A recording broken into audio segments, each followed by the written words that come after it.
തുടരുകയാണ്. ലോക്സഭാ സ്പീക്കർ ഓം ബിർളയ്ക്കെതിരെ പ്രതിപക്ഷത്തിന്റെ അവിശ്വാസ പ്രമേയ നീക്കത്തിനിടെ സമവായ നീക്കവുമായി കേന്ദ്ര സർക്കാർ.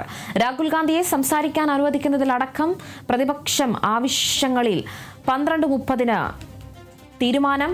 വിവരങ്ങളുമായി ആന്റണി ജിസ്റ്റോർജാണ് ചേരുന്നത്. അതിനിടയിൽ ലോക്സഭാ സ്പീക്കർ ഓം ബിർളയ്ക്കെതിരെ പ്രതിപക്ഷത്തിന്റെ അവിശ്വാസ പ്രമേയ നീക്കത്തിൽ എന്തായാലും സമവായ നീക്കമാണ് ഇപ്പോൾ കേന്ദ്ര സർക്കാരിന്റെയും നീക്കം. എങ്ങനെയാണ് വിവരങ്ങൾ? തീർച്ചയായും നിലവിൽ നേരത്തെ തന്നെ രാവിലെ ചേർന്ന ഇന്ത്യ സഖ്യത്തിന്റെ യോഗത്തിൽ ഇന്ന് തന്നെ സ്പീക്കർ ഓം ബിർളയ്ക്കെതിരെ അവിശ്വാസ പ്രമേയ നോട്ടീസ് നൽകാമെന്നുള്ളൊരു തീരുമാനത്തിലേക്ക് പ്രതിപക്ഷം എത്തിയിരുന്നു. പക്ഷേ അതിപ്പോൾ നൽകുന്നതിൽ ഒരു അനിശ്ചിതത്വം അല്ലെങ്കിൽ അത് വൈകുന്ന ഒരു സാഹചര്യമാണ് നിലവിലുള്ളത്. നിലവിൽ ഒരു അനുനയത്തിന്റെ വഴി കൂടി നോക്കുകയാണ്. 12:30 ഈ രാഹുൽ ഗാന്ധി അടക്കമുള്ള നേതാക്കളെ സംസാരിക്കാൻ അനുവദിക്കുന്നതിൽ ഒരു തീരുമാനം അറിയിക്കാമെന്നാണ് ഇപ്പോൾ കേന്ദ്ര സർക്കാർ പറഞ്ഞിരിക്കുന്നത്. അതായത് ബജറ്റ് ചർച്ചയ്ക്ക് മുൻപ് ഈ രാഹുൽ ഗാന്ധി അടക്കമുള്ളവരെ സംസാരിക്കാൻ അനുവദിക്കണം എന്നുള്ളതാണ് പ്രതിപക്ഷത്തിന്റെ ആവശ്യം. ഇന്ന് ബജറ്റ് ചർച്ച നടക്കുന്നുണ്ട്. ഭരണപക്ഷം പറയുന്നുണ്ട് ബജറ്റ് ചർച്ചയിൽ സംസാരിക്കട്ടെ എന്ന് പറയുന്നുണ്ട്. പക്ഷേ അങ്ങനെയല്ല, അതിനു മുൻപ് സംസാരിക്കണം എന്നുള്ളൊരു ആവശ്യമാണ് പ്രതിപക്ഷം ഉയർത്തുന്നത്. അതേസമയം നേരത്തെ ഉയർത്തിയിരുന്നത് രാഹുൽ ഗാന്ധിക്ക് ആദ്യം സംസാരിക്കണം, അല്ലെങ്കിൽ രാഹുൽ ഗാന്ധി ആദ്യം സംസാരിക്കണം, അതിനുശേഷം മറ്റു നേതാക്കൾ എന്നുള്ളതായിരുന്നു. പക്ഷേ അതിലിപ്പോൾ ഒരു മാറ്റം വന്നിരിക്കുന്നു. രാഹുൽ ഗാന്ധി ആദ്യം സംസാരിക്കേണ്ടതില്ല, പിന്നെ സംസാരിച്ചാൽ മതി, മറ്റു നേതാക്കൾ സംസാരിച്ച ശേഷം സംസാരിച്ചാൽ മതി എന്നുള്ളൊരു നിലപാടിലേക്ക് കോൺഗ്രസ് എത്തുകയും ചെയ്തിട്ടുണ്ട്. ഏതായാലും ഈ സ്പീക്കറുടെ ഒരു തീരുമാനം അറിഞ്ഞ ശേഷം എന്താണ് തുടർ നടപടി എന്നുള്ളതിൽ തീരുമാനമെടുക്കാനാണ് ഇപ്പോൾ കോൺഗ്രസ് കാത്തിരിക്കുന്നത്. നേരത്തെ 11 മണിക്ക് സഭാ നടപടികൾ തുടങ്ങുമ്പോൾ ഇക്കാര്യത്തിലൊരു നിലപാട് അറിയാൻ കഴിയുമെന്നാണ് പ്രതിപക്ഷം കരുതിയിരുന്നത്.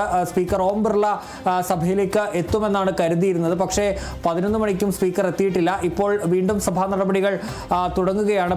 12 മണിക്ക് ഈ സഭ നിർത്തിവെച്ചിട്ട് 12 മണിക്ക് തുടങ്ങിയപ്പോഴും സ്പീക്കർ ഓം ബിർളയല്ല വന്നിരിക്കുന്നത്. പകരം PC മോഹനാണ് അവിടെ ഉള്ളത്. സ്പീക്കറല്ല, സ്പീക്കറുടെ പാനലിലുള്ള ആളാണ് സഭ നിയന്ത്രിക്കാനായി ഉള്ളത്. അതുകൊണ്ട് തന്നെ ഇനിയിപ്പോൾ 12:30 സ്പീക്കറുടെ ഒരു തീരുമാനം വരട്ടെ. ആ തീരുമാനം വന്നിട്ട് തുടർ നടപടികളിലേക്ക് പോകാനാണ് ഇപ്പോൾ തീരുമാനിച്ചിരിക്കുന്നത്. ഏതായാലും സഭാ നടപടികൾ ഇപ്പോൾ സമാധാനപരമായി പോവുകയാണ്.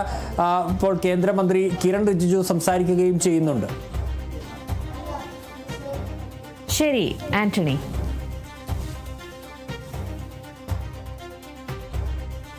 हमारे नेक्स्ट स्पीकर समाजवादी पार्टी के, तृणमूल कांग्रेस के, DMK के उनके नेता भी बोलने के तैयार है. कांग्रेस ही अपना बात शुरू नहीं करते हैं.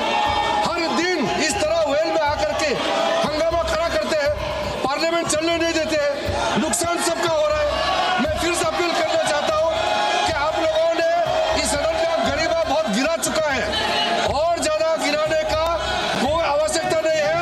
बजट पे चर्चा सीधा शुरू होना चाहिए. अध्यक्ष जी, Honorable members, please go back to your seats. Honorable members, please go back to your seats.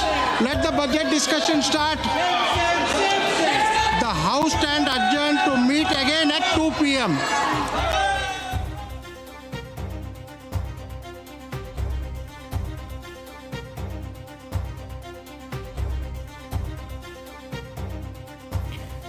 ഇപ്പോൾ എന്തായാലും അവിടെ പ്രതിപക്ഷവും ഭരണപക്ഷത്തിന്റെയും ചില ബഹളങ്ങൾക്കിടയിൽ സഭ വീണ്ടും പിരിഞ്ഞിരിക്കുകയാണ്. ഇനി 2 മണിക്കാണ് സഭ വീണ്ടും ചേരുക.